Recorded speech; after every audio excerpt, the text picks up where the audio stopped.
வந்து சிலவங்களுக்கு பரிசு கொடுத்து அவங்கள சந்தோஷப்படுத்தலாம். சிலவங்க என்ன பண்ணலாம், வெளியூர்ல உள்ளவங்க என்ன பண்ண முடியும், போய் கிஃப்ட் கொடுக்க முடியுமா? அவங்க பிறந்த நாள், அவங்க கல்யாண நாள், அந்த மாதிரி உள்ளதுக்கெல்லாம் நம்ம என்ன பண்ணலாம், கவிதை எழுதி அவங்கள சந்தோஷப்படுத்தலாமா? இங்கே சென்னையில இருக்காங்கன்னு வச்சுக்கீங்களே, அவங்களுக்கு நம்ம வந்து கொரியர்ல அனுப்பலாம்.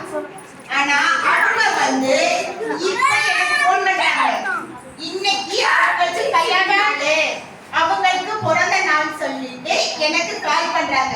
அப்ப நான் என்ன பண்ணலாம், வாழ்த்தணும். என்ன ஹாப்பி பர்த்டே டு யூ சொன்னா போதுமா?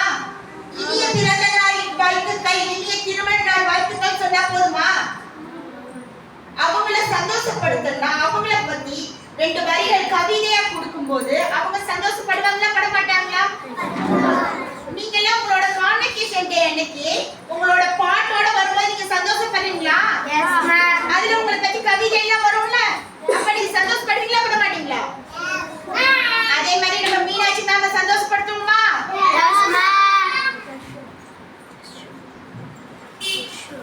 கண்ணே உன் கண்கள் என்ன கம்பெனி நூலகமா, கண்ணே உங்கள் கண்கள் என்ன கம்பெனி நூலகமா, இல்லை காளிதாசன் காவியமா, காவியம் ஓவியம் கலந்த ஆனந்தின் மனைவியே,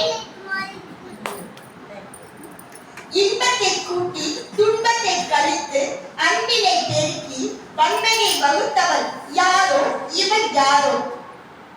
மீனா மீனா அவள் விழி என்ன மீனா, இமைகளை துடுப்பாக்கி நீந்து வந்த மீனை கொண்ட வலை ஆனந்தின் மனது தானா?